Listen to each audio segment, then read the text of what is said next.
On May 22nd, she took her own life in our bedroom when I went to pick my son up after a play date.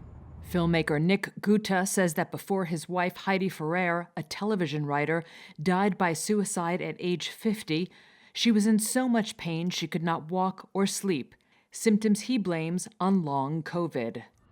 After 3 weeks of barely sleeping more than an hour a night, her brain was really, really compromised. And like prisoners of war who are kept awake, it affects their cognitive ability, and she became extremely despondent and hopeless. My wife didn't kill herself because she was clinically depressed. She killed herself because she was in excruciating physical pain. Guta now advocates for sufferers of long COVID and says he is contacted regularly by those whose loved ones have turned to suicide. These people are desperate.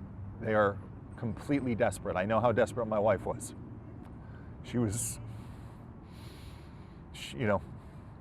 If there was anything that could have taken her pain away, her physical pain that she was in from the neuropathy in her feet, she'd still be here. I believe that firmly.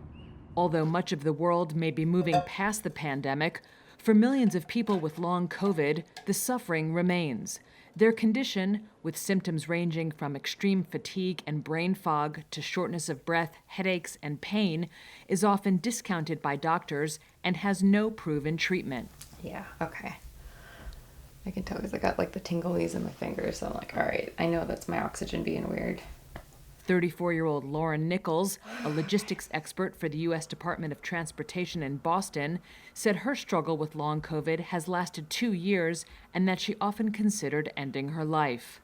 I was fantasizing about ways that I would kill myself for a while. I wrote a will 2 separate times. There's a fire escape right outside of my bedroom window, and I can't tell you how many times I was alone in that room by myself where I was just contemplating and thinking through how to do it. And I think the thing that people don't really understand about suicidal ideation, I think a lot of people are like, well, if you didn't do it, then like it's all just for attention. And the thing is, it's not. As a board member for the long COVID advocacy group Body Politic, she knows of more than 50 people with long COVID who have killed themselves. She said she worried most for her own safety when a bout with pneumonia left her isolated and her depression turned to apathy.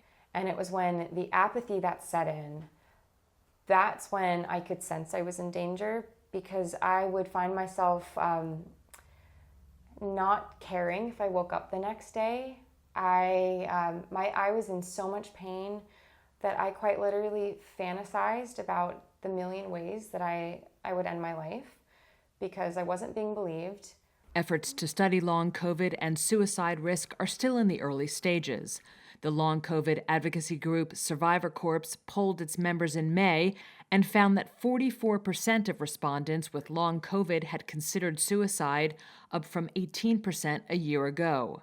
Nearly 150 million people worldwide are estimated to have developed long COVID during the first 2 years of the pandemic, according to the University of Washington's Institute for Health Metrics and Evaluation.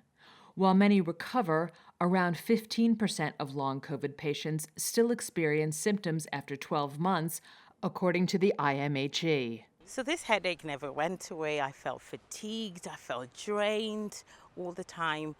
And the loss of smell too didn't come back. But I didn't know what it was. London nurse Ruth Oshikanlu, who's 48, said doctors first thought her symptoms were due to menopause and that it took many months before they finally diagnosed her with long COVID.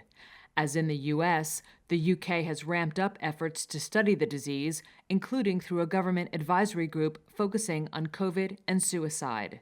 And while Oshikanlu herself did not think of ending her life, she understands the pain of those who do.